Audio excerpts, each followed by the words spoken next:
Vamos a introducir uno de los términos fundamentales que se van a aplicar en las matemáticas financieras, que es el cómo valoramos un determinado capital en función del tiempo, ¿no? Entonces, esto es lo que se denomina en matemática financiera como el valor temporal del dinero. Para todos es bastante evidente que no tiene el mismo valor un determinado capital, aquí hemos puesto 10.000 euros, por ejemplo, en un mes determinado que 6 meses más tarde. Hay una variación, y esta variación se debe principalmente a dos influencias. La primera es la inflación. Durante esos 6 meses ha existido una determinada inflación que no está reflejada cuando el monto del capital es idéntico en distintos tiempos. Y la segunda es el coste de oportunidad que todo capital posee por no tenerlo rentando ningún tipo de dividendo. Entonces, estas dos variables lo que nos hacen es afectan cuál es el valor del dinero. Entonces, para analizar el valor temporal del dinero, pues tenemos dos reglas básicas. La primera de ellas es que dos capitales iguales en distintos espacios temporales, en distintos instantes temporales, se verifica que tiene más valor, es preferible el capital que esté más cercano en el tiempo. Y la segunda regla es, para un mismo instante de tiempo, dos capitales de distinta cuantía, pues tienen mayor valor, evidentemente, el que tiene una mayor cuantía. Pero claro, se nos da que aquí no nos están contestando qué capital preferimos nosotros en el caso de que sean dos capitales distintos en dos instantes temporales diferentes. Entonces, en este caso, lo que aplicamos son las matemáticas financieras para hacer cálculos y poder hacer comparaciones fidedignas. Pero estas matemáticas financieras necesitan una normalización, y esta normalización nos lo van a proporcionar las leyes financieras. ¿Y qué es una ley financiera? Pues una ley financiera es una función que nos va a permitir hacer un cálculo, una proyección de un capital en función del tiempo. Es decir, aquí lo tenemos abajo, es una función de capital y tiempo determinada, tendremos que determinar, de tal forma que la ley financiera nos va a permitir este V sub 0, saber qué valor tendría en otro instante de tiempo V sub f. Pero también nos va a permitir hacer comparaciones entre capitales en distintos momentos temporales. Para capitales C1 en el tiempo T1, C2 en T2 y Cn en Tn, podemos hacer proyecciones de cada uno de ellos hacia un instante T sub 0, de tal forma que vamos a poder comparar los capitales C0, C1, C2 y Cn en los tiempos T0 y en ese momento pues sí poder hacer comparaciones reales de esos valores qué valor mayor o menor tienen cada uno de ellos. Con respecto a la variable temporal, las leyes financieras se dividen en dos grupos principales. La primera de ellas es la ley de capitalización, que lo que hace es hacer una proyección a futuro, es decir, nos está calculando una equivalencia financiera en un instante posterior, y la ley de descuento, que es la inversa, que nos está permitiendo hacer una equivalencia financiera de un determinado capital en un instante anterior en el tiempo. De aquí tenemos que tener tres conceptos claros, como son el valor actual, el valor futuro y el valor final. El primero de ellos es el valor actual. El valor actual nos está calculando el valor de un capital en el instante actual, por lo tanto lo que estamos haciendo es aplicar una ley de descuento sobre un capital futuro para traerlo al presente. Entonces, esto se denomina valor actual, hemos aplicado la ley de descuento, y en inglés se conoce como present value. Si en lugar de hacer una proyección de un capital único, lo que estamos haciendo, la proyección de un flujo de capitales, lo que estaremos obteniendo es un valor actual neto, una suma de valores actuales que se conoce como valor actual neto, VAN, o el Net Present Value, en su acrónimo inglés. Valor futuro, lo inverso. En este caso, lo que estamos haciendo es proyectar un valor actual, un capital actual, hacia el futuro, ¿no? Estamos aplicando una ley de capitalización y vamos a obtener su valor futuro o su future value. Al igual que en el caso del valor actual, si en lugar de hacer una proyección hacia el futuro de un único capital, lo estamos haciendo para una serie de capitales, un flujo determinado de capitales, estaremos obteniendo un valor futuro neto o un net future value. Esto no es muy útil porque realmente no se suelen proyectar flujos hacia el futuro, lo normal es hacer proyecciones de posibilidades de capitales hacia el valor actual, que es donde tenemos una certidumbre más real de qué es lo que puede valer ese dinero. Si vamos haciendo proyecciones al futuro, estamos aumentando las incertidumbres y alejándonos de una realidad. Valor final, en esto quiero ser claro, el valor final puede ser tanto actual como futuro. O sea, va a ser dado un capital determinado en un instante cualquiera, vamos a hacer una proyección y esa proyección en el tiempo va a ser su valor final. El valor final va a poder ser tanto actual como futuro en función de que estemos aplicando pues, las leyes de descuento o leyes de capitalización. Tasa de interés.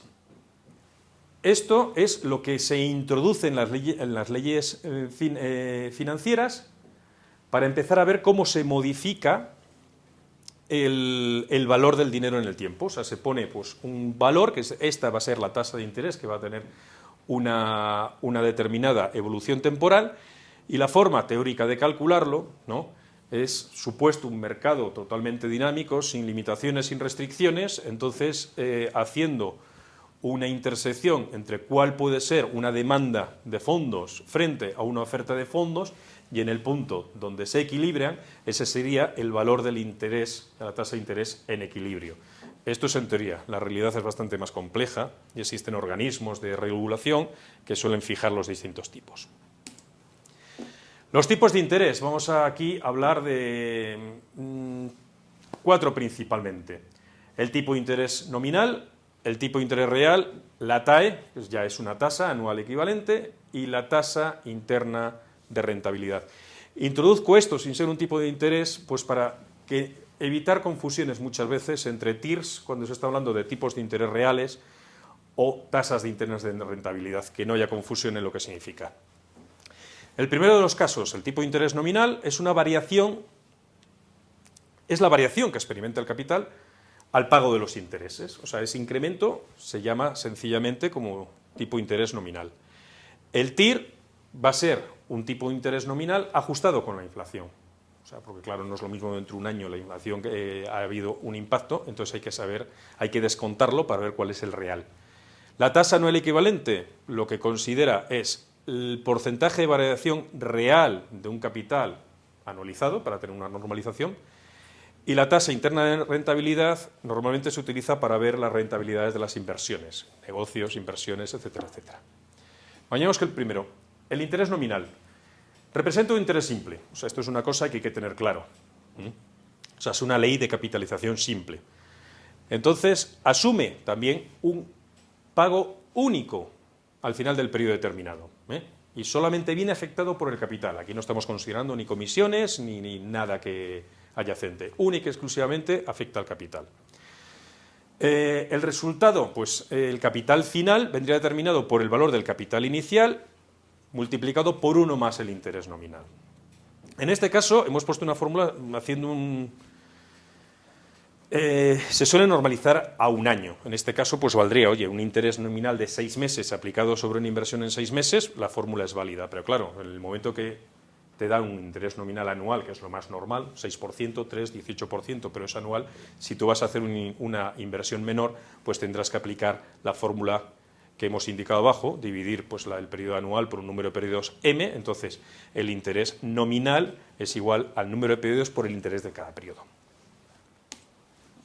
El interés real, como os he indicado anteriormente, es un interés nominal descontado en la inflación. Entonces, la ecuación que nos indica cuál sería el interés real es que 1 más el interés nominal es igual a 1 más el interés real por 1 más pi, hemos denominado aquí la inflación. Entonces, despejando, obtenemos que el interés real es el interés nominal menos la inflación partido de 1 más la inflación. Muchas veces se hace un cálculo, que es decir, que el interés real pues es el interés nominal menos la inflación. Esto es una aproximación burda que es realista en entornos de baja inflación o bien para capitales pequeños. Pero en el momento que la inflación tenga un valor interesante, pues, por ejemplo, pongamos un 10%, pues aquí el error se está disparando, o si tenemos capitales muy grandes, evidentemente ese pequeño error se multiplica y es bastante significativo. Tasa anual equivalente. Se define para representar el rendimiento normalizado ¿sabes? Un rendimiento anual real de un producto financiero. Está normalizando los intereses. Y se basa, esto es fundamental con respecto al interés nominal, se está basando en capitalización compuesta. Y además incluye los gastos y las comisiones bancarias que no incluía el interés nominal, ¿vale? Para el caso hipotético en que una operación no tenga ni gastos ni comisiones y que encima sea anual, pues el TAE va a ser idéntico al TIN, va a coincidir, pero en ese único caso particular. Para obtener el valor del TAE, pues igualando las tasas de interés, pues tenemos que 1 más el TAE es igual a 1 más IN partido por el número de periodos elevado a la N, que esto es lo que está haciendo pues la forma de la capitalización compuesta. Tasa interna de rentabilidad, lo que había dicho antes, que esto está metido principalmente para que no existan confusiones con lo que sería una tasa de interés real. Esto lo que nos está dando es la rentabilidad real, digamos, pues de una inversión. Lo que nos está haciendo es, nos está proyectando todos los flujos de caja que va a haber en una inversión, nos lo está trayendo al valor actual. Entonces, la tasa interna de rentabilidad se obtiene igualando el valor actual neto a cero. Es decir, estamos suponiendo que ese valor de TIR, si supera un valor de inflación o un valor de retorno que nosotros esperemos, la inversión es rentable, y si es inferior, la inversión no es rentable. Es decir, simplemente se hace como un análisis de rentabilidad de inversiones. Tiene pros y contras. El principal pro es que se acepta generalmente, todo el mundo la utiliza y es ampliamente entendible, muy fácilmente entendible. Y los inconvenientes es el primero, que su cálculo es bastante complejo, ¿no?, debido a las ecuaciones que hay que aplicar para obtenerlo. Y lo segundo es que está asumiendo una estructura temporal de los tipos de interés plana, lo cual para periodos cortos de tiempo pues no tiene mayor trascendencia, pero si estamos hablando de intereses, o sea, de inversiones a 5, 10, 15 años vista, evidentemente suponer que el interés va a tener una estructura plana en el tiempo, pues se aleja bastante de la realidad. Y esto ha sido todo. Muchísimas gracias por vuestra atención y nos vemos en otra sesión.